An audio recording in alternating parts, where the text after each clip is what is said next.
Hello and welcome to Camp Xbox, where we talk about all things Xbox, new and old. And on today's agenda is a retrospective and review of Crimson Skies, High Road to Revenge. Released October 21st, 2003 as an Xbox exclusive, published by Microsoft Game Studios and developed by the now defunct FASA Games. Crimson Skies is a highly creative and different franchise that came out for the original Xbox and is held as a cult classic by many who have played it. Unfortunately, it did have a low console to software ratio, and it's a franchise we never heard again from Microsoft, who still owns the rights to the Crimson Skies brand. And Crimson Skies has a very rich history, actually starting all the way back in 1998 as a tabletop game. It was created by Jordan Wiseman and Dave McCoy. Crimson Skies was built up as a simple yet addicting board game that had a really rich background and story to dive into. And the team that would build this game is FASA Studios, who actually developed the Mech Warrior and Shadowrun RPGs in the 80s. Taking place in the 1930s, the world of Crimson Skies is kind of an alternate reality from our own, splitting at the Great Depression, where the world and the US was so affected by the Great Depression that actually the states begin to secede from the Union and take on fiefdoms that are constantly at war. Aircrafts become the primary mode of travel and advance very fast, allowing for a bit of a wackier design for all the planes, and the creators did a really great job implementing this into their tabletop game.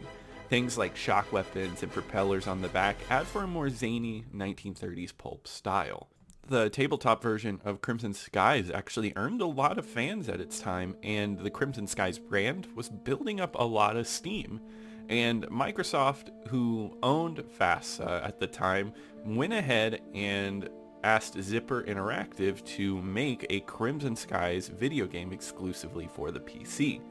And it's just called Crimson Skies, and that game is kind of like an arcade flight video game, capturing the world and setting of Crimson Skies universe and having a narrative of a 1930s radio play.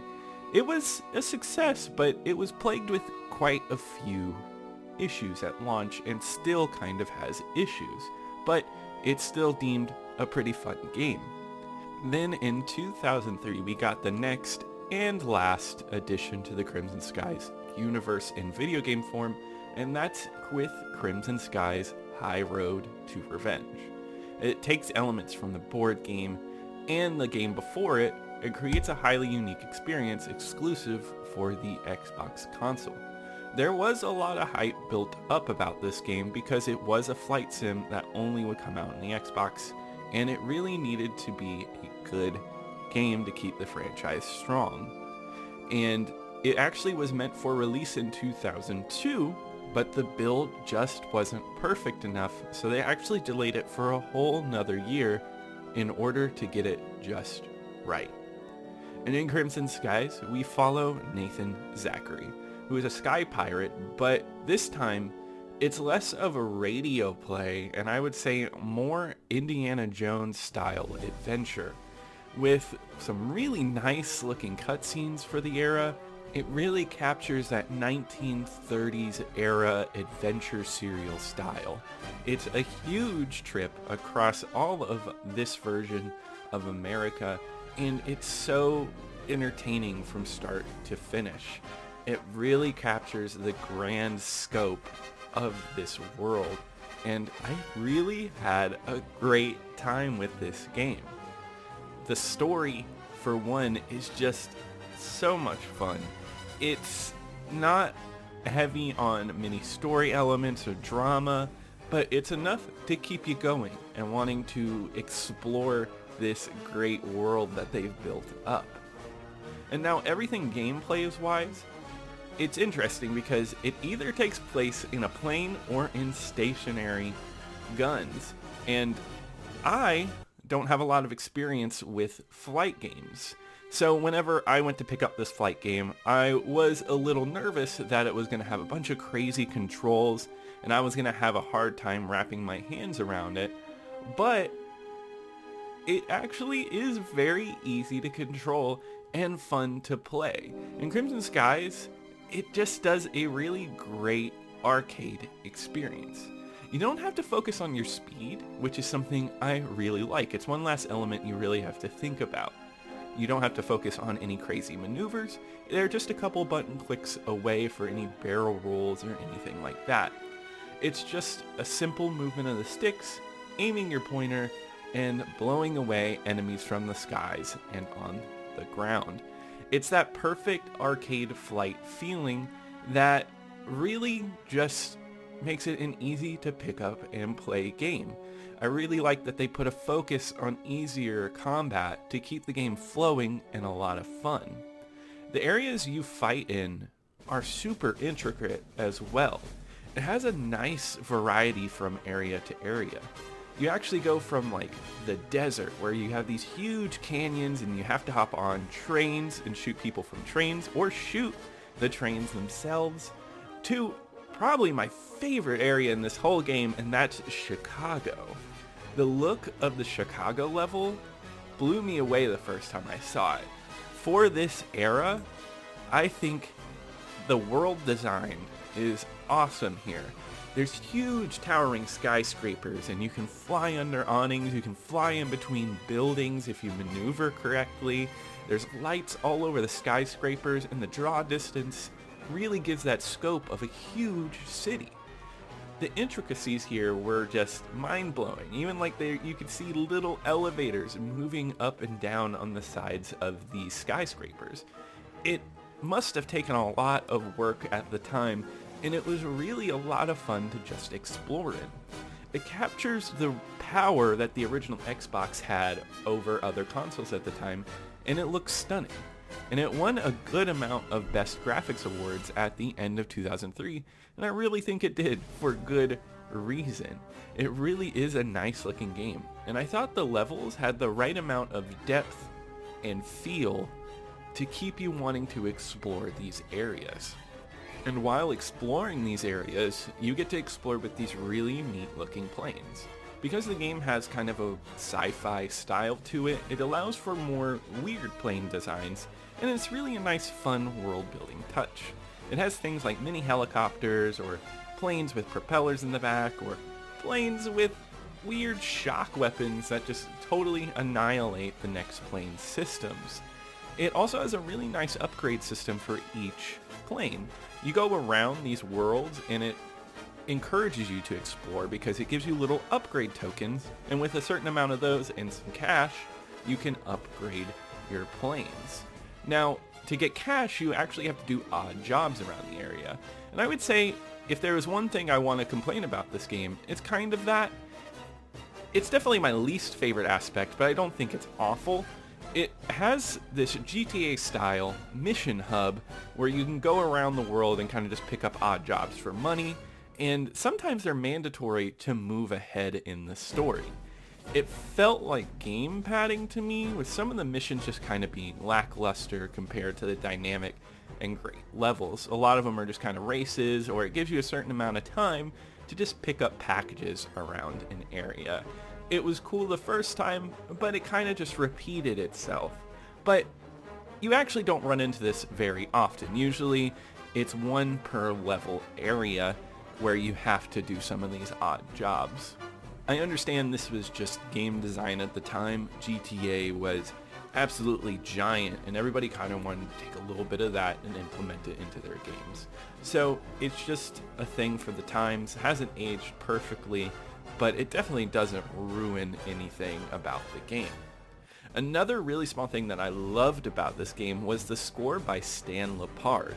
It sounds like something straight out of a John Williams score, like something from Star Wars or Indiana Jones. It's fully orchestrated and full of life. It really adds this great lighthearted fun, and it adds for some really fast action-packed moments.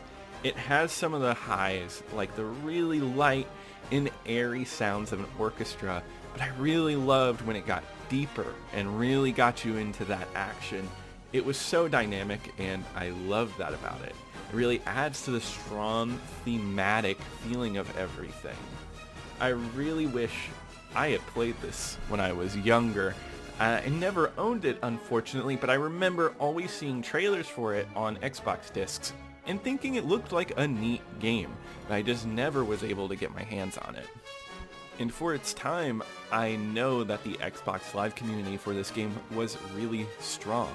I only got to play a little bit of the split screen multiplayer on my Xbox for this experience, but not enough to really get a fully formed opinion on it, other than, yeah, it looked like it could be a lot of fun, especially over Xbox Live, doing these dogfights and just shooting down other player planes. I'm sure it was a really great time, and this game was one of those few games on the Xbox that offered downloadable content. They released over like the next year multiple planes and multiple new areas so you could keep playing the multiplayer with new experiences. And I love these classic Xbox games that do this. You can play this nowadays with some programs like Xlink Kai, but you have to make sure that that's what the community is playing for that night or something.